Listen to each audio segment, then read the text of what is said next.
History's greatest treasures weren't found by experts with maps. They were stumbled upon by farmers, soldiers, and children. These are the top 5 accidental discoveries that revealed lost worlds and rewrote everything we thought we knew.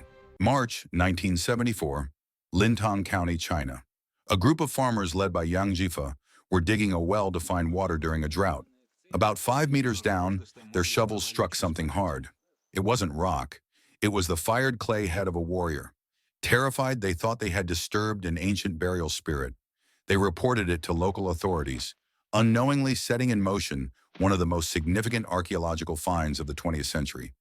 They hadn't just found a statue, they had found the edge of a subterranean army built to guard China's first emperor, Qin Shi Huang, in the afterlife. For over 2,200 years, this silent legion had stood guard, completely unknown to history.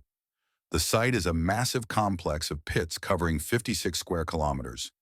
Archaeologists descended on the site, revealing a breathtaking spectacle.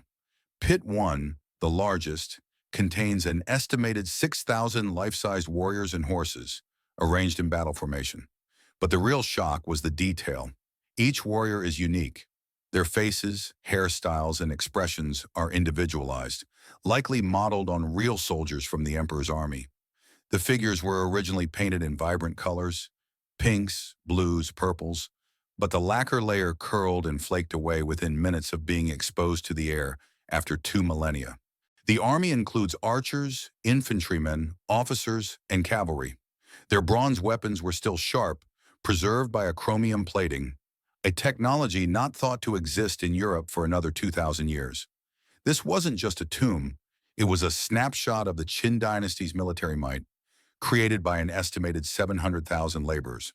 Today, 3 pits have been excavated, revealing over 8,000 soldiers, 130 chariots, and 670 horses, and the central tomb of Emperor Qin Shi Huang himself remains sealed, just a kilometer away.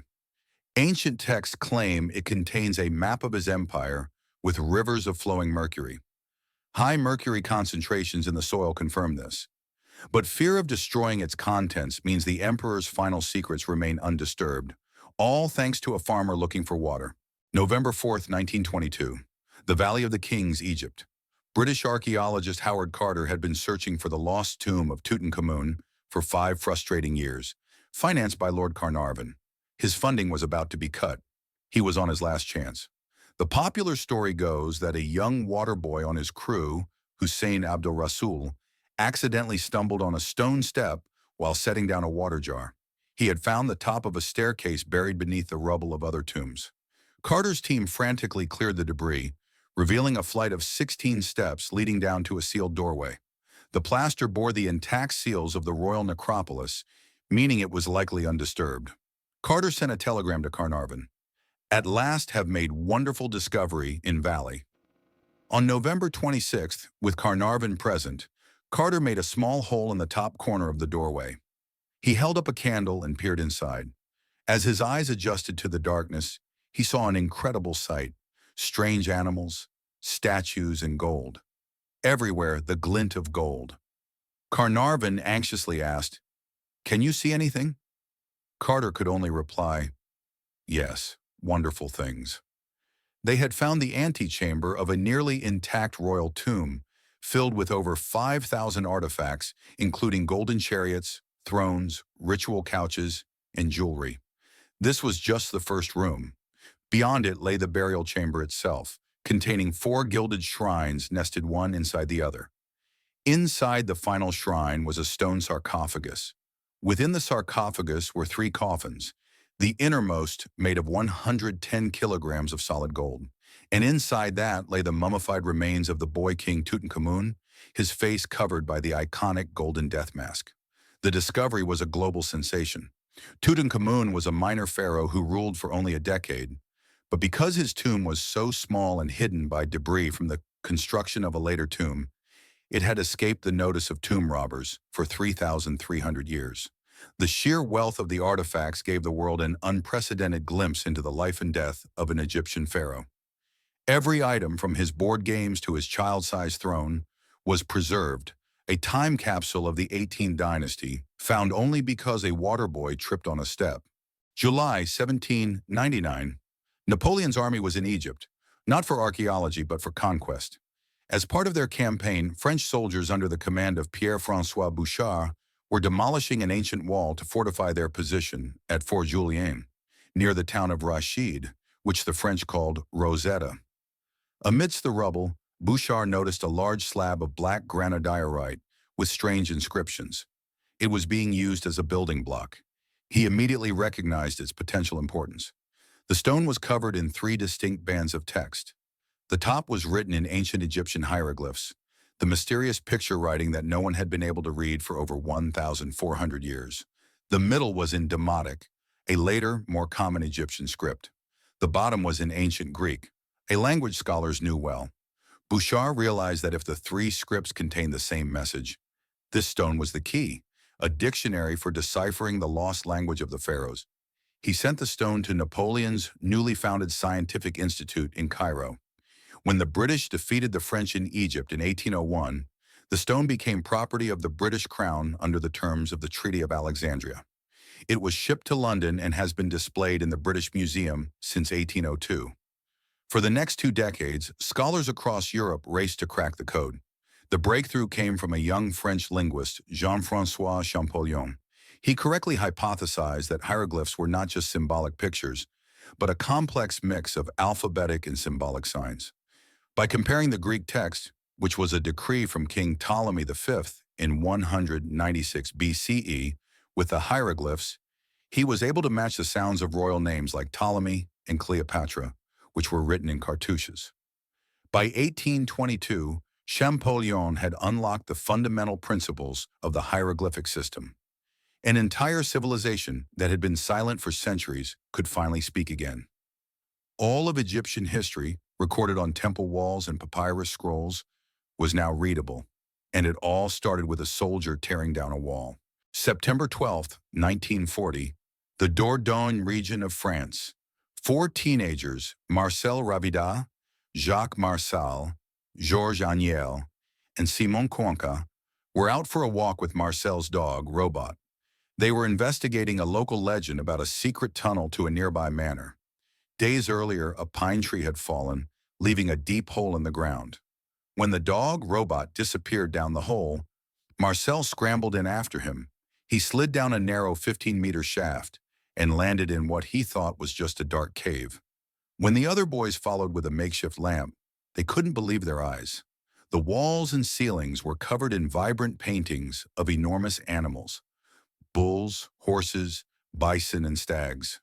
They had stumbled upon a prehistoric art gallery, perfectly preserved for 17,000 years. The boys kept their discovery a secret for a few days, exploring the cave themselves. Realizing its importance, they eventually told their former school teacher, who notified the experts.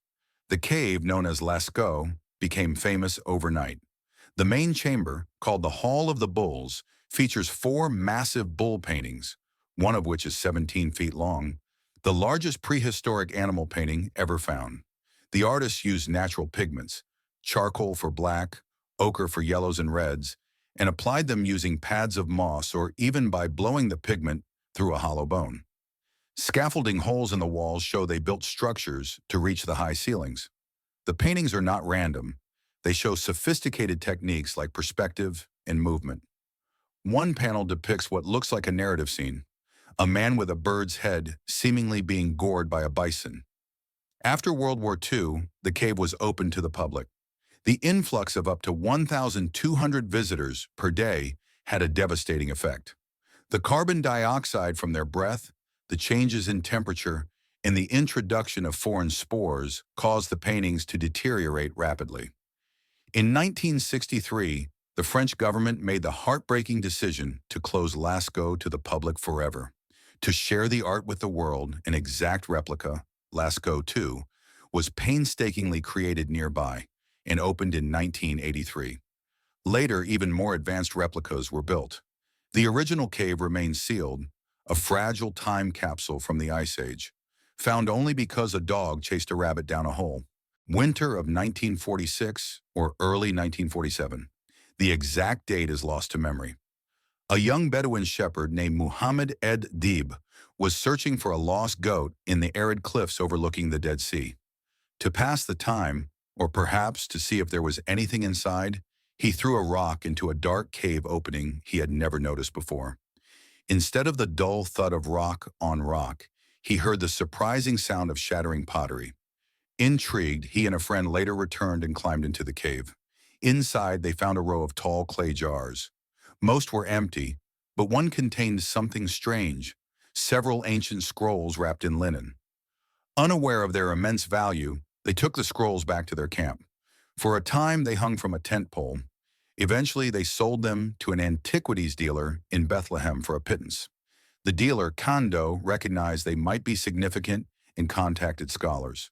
When Professor Eleazar Sukenik of the Hebrew University in Jerusalem saw the scrolls, he immediately understood their importance. They were ancient Hebrew manuscripts, far older than any previously known. The news sparked a frantic search of the surrounding caves by both archaeologists and Bedouins, a race to find more scrolls. Over the next decade, in a total of 11 caves around the site of Qumran, searchers would find fragments of over 900 different manuscripts. These are the Dead Sea Scrolls. They date from the 3rd century BCE to the 1st century CE. The collection includes the oldest known copies of books from the Hebrew Bible, including a complete scroll of the book of Isaiah that is 1,000 years older than any previously known copy.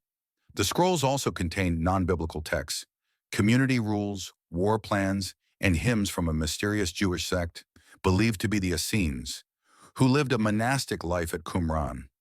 These texts provide an unprecedented window into Judaism during the turbulent Second Temple period, the era in which Christianity was born. The journey of the scrolls from a dusty cave to the museum was fraught with intrigue, involving clandestine sales and international politics. Today they are housed primarily in the Shrine of the Book in Jerusalem, recognized as one of the greatest archaeological discoveries ever made. A discovery that began with a shepherd, a lost goat, and a well-aimed stone. 5 accidents. 5 discoveries that open windows into our distant past. They remind us that history is not just buried in lost cities, but sometimes lies just beneath our feet, waiting for a misplaced step, a curious child, or a single thrown stone to bring it back into the light.